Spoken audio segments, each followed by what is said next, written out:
And I wanted to start with a passage in Daniel that I went through recently that's been interpreted a certain way for many, many, many years.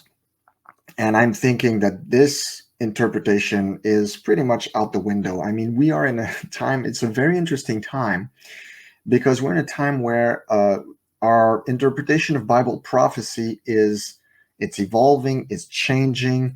We're gaining new understanding in light of current events, in light of the way the geopolitical world is evolving. And there's many, many things that I used to believe 20 years ago, 10 years ago, that has gone completely out the window. And as believers, I believe we're really forced to reevaluate our positions, to reevaluate our convictions, to seek God, to ask Him where this is all going, because there's a lot of things happening and there's a lot of confusion involved in what we're seeing. But one of these passages that really spoke to me recently was the passage of Daniel chapter 2. If you remember the book of Daniel, Nebuchadnezzar was given a dream, and it was about a statue, and he couldn't interpret the dream, and he sought the wise men and all that of his kingdom, and they couldn't interpret the dream properly. And Daniel gave him the proper interpretation, and it was about kingdoms, right? 4 kingdoms that were going to successfully succeed each other. And Bible prophecy teachers have been interpreting these kingdoms. They got the 3 first ones pretty pinned down. There was Medo-Persians. There was Babylon, Medo-Persians, and Greece, Rome. Anyway, I kind of forget which kingdoms. But the point is, the 4th kingdom, we were told for many, many, many years that most Bible prophecy experts or students believed that it would be a form of revived Roman Empire, a form of the revived Roman Empire. And they had all kinds of theories. And I remember you go back 20 years, they were pointing to the European Union. They were thinking that was going to be it. And it wasn't really. And with the dismantling of this fragile union, we were proven that it wasn't that. And as I read it recently, I really came to the conclusion that my personal conviction, it's the United States. And before you jump the gun, before you go crazy, first of all, I want my listeners to know that I love the United States. I'm Canadian, but as you can see from my hat, big fan. Love the country. Love what the country was built upon, the values it was built upon, and what they stood for, what many of its citizens and its most faithful leaders stood on for many, many decades and even centuries. Obviously, the United States of today are not the United States the way they were founded and intended. There's a huge difference between the United States today and what the founding fathers intended. But I'm going to read to you from Daniel chapter 2, verses 39 to 43, and then I'm going to give you what I think some of these things mean anyway. So Daniel 2, 39 to 43 reads this way: After you, another kingdom will arise inferior to yours. So Daniel's talking to the king. Next, a third kingdom, one of bronze, will rule over the whole earth. And finally, there will be a 4th kingdom, strong as iron. For iron breaks and smashes everything, and as iron breaks things to pieces, so it will crush and break all the others. Just as you saw the feet and toes were partly of baked clay and partly of iron, so this will be a divided kingdom. Yet it will have some of the strength of iron in it, even as you saw iron mixed with clay. So these feet of the statue, they were made of iron mixed with clay. And that's what Daniel is explaining here, that that particular kingdom would have the strength of iron, but the weakness of clay. And they don't mix. As the toes were partly iron and partly clay, so this kingdom will be partly strong and partly brittle. And just as you saw the iron mixed with baked clay, so the people will be a mixture and will not remain united any more than iron mixes with clay. So now in verse 43, we have a different angle. He's talking about the people themselves. And that's from the NIV. So the NIV has it this way. And just as you saw the iron mixed with baked clay, so the people will be a mixture and will not remain united any more than iron mixes with clay. You probably see where I'm going with this.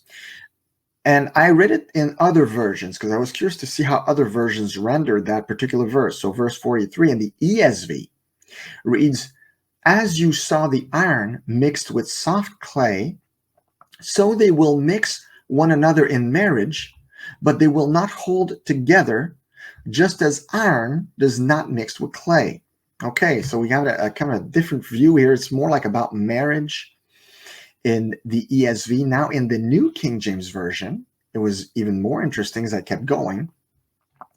So in the New King James read as this way, verse 43, as you saw iron mixed with ceramic clay, they will mingle with the seed of men, but they will not adhere to one another, just as iron does not mix with clay.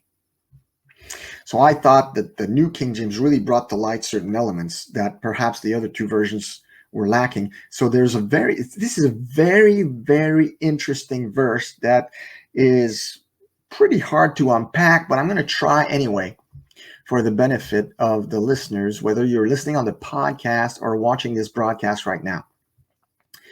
So since its inception, the United States have been a very powerful kingdom. They grew in commerce. They grew in all kinds of technology. Their military is very powerful. And I remember a story of, I forget. It was this French aristocrat who was sent by the King of France because the king wanted to know what made the United States so successful and so strong. And that aristocrat, was it Bastia? Frederick Bastia? Or am I on, is it someone else? I forget who it was. Forgive me about that. Maybe one of you will write in the comments.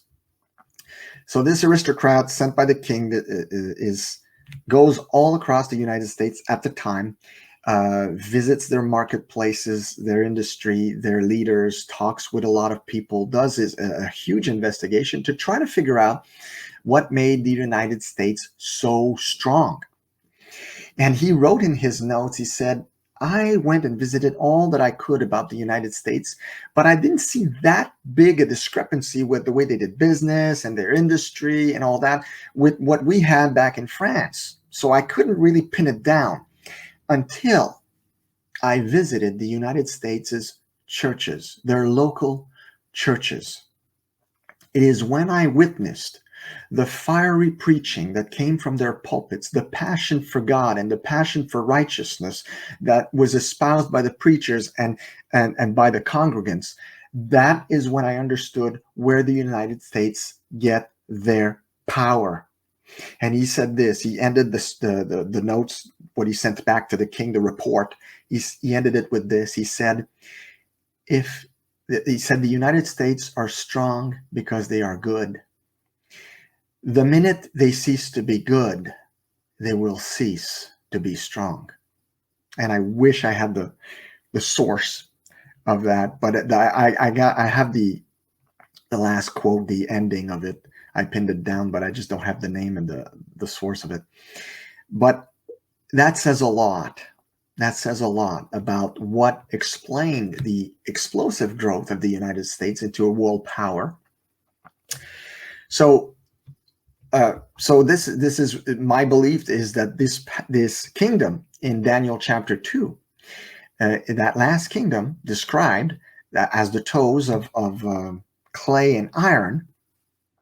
I believe personally, from personal study and conviction, that these are the United States. I'm going to tell you why. So America, despite its innovation, despite its military strength, its industrial strength, its world stage financial presence, has been a divided nation since its inception. So they have shown these signs of strong as iron and with the weakness of clay in them. And we're going to look at those divisions across its history. For some of you, I may say things here that you would disagree with or that you might have never heard. And I would encourage you to research it for yourself. The founding fathers, most people, most average Christians believe that the founding fathers were all evangelical type Christians, conservative, and that they all had the same view of God and Jesus Christ and the Bible. But that is not quite the case. There was a lot of deists among the founding fathers. And what I mean by deists, that they believe in God, but they didn't believe in the principles of scriptures and in Jesus Christ the way we believe in Jesus Christ and Christianity. So a lot of them had embraced Freemasonry. A lot of them were, in fact, Masons or closet Masons. So some thought among the founding fathers, many were Christians, so they thought they were spreading the influence of Christianity into the New World. But others believed they were taking part in the creation of a new Atlantis.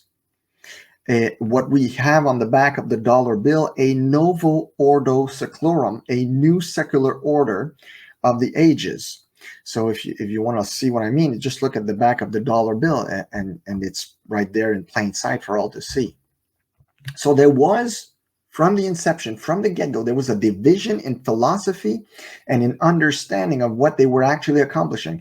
Some of the founding fathers actually thought they were descendants of the Israelites, the ancient Israelites, and who were spreading the nation of Israel to this new land, even and Christianity and the power of Christianity and Jesus Christ and the gospel. While others had a different view, and they thought that they were becoming a new Atlantis, or a new order of the ages, or what we have today, a new world order. Now, later in its history, the division was manifested differently between the colonies. And we know, like if you've studied a little bit the United States history, you know about the North and the South, and the abolitionists and the non-abolitionists, about the slavery issue, and eventually it led to a civil war. But it wasn't just the slavery issue. There were other factors, economic factors at the time that I'm not fully in the know about, but I've heard about it. So I'm not going to share about the economic factors. But all this to say, there was the North and the South. So there was another division, and there was a civil war. So I mean, there's no greater division than a nation that has a civil war within its borders, right? So there was that division. So again, iron, clay, divided. And then, of course, we know that there was the marked division between African Americans and whites. So blacks and the whites, that the racial division, a division that unfortunately is still going on to this day, to some degree anyway. Later still, it became Democrat versus Republican. So another type of division, the two-party struggle of power, which I don't think should exist. But you see, I'm saying this, but to be honest, I mean, in Canada, we have right now we have a federal election coming. We have like 6 parties, and I don't like any of them except maybe one that I kind of like, but I mean, it's really disappointing. So it's not because you have more parties that you necessarily have better choices. That's all I'm saying. So, so there was the Democrats versus the Republicans, the left versus the right. And that is a conflict that is very delineated right now, very clear. The two camps are very, very easily differentiated. So it is very, very fervent, the war, this ideological war between these two sides. There's also the pro-lifers, the pro-choicers for the abortion issue. Much division there. So conservatives versus liberals, and the lines have never been clearer than they are today. I mean, the United States is a country divided. Still the world power. There's China. I'm not going to talk about China, but they're there. But the United States are still that world power, but divided. And more recently, and this is coming, it's really rearing its ugly head. We have the pro-vaxxers and the anti-vaxxers, right? So we know that there's this, again, this division everywhere. So this latest narrative has taken a very interesting form. Now it has to do, to some degree, with human DNA now, or the fear of it has to do with that, right? So we seem to be in a fight right now to preserve the purity of human DNA because of all these trust the science kind of thing going, right? But to reiterate verse 41 and verse 43, verse 41, just as you saw the feet and toes were partly of baked clay and partly of iron, so this will be a divided kingdom. I can't help but see the United States in a big way in this prophecy.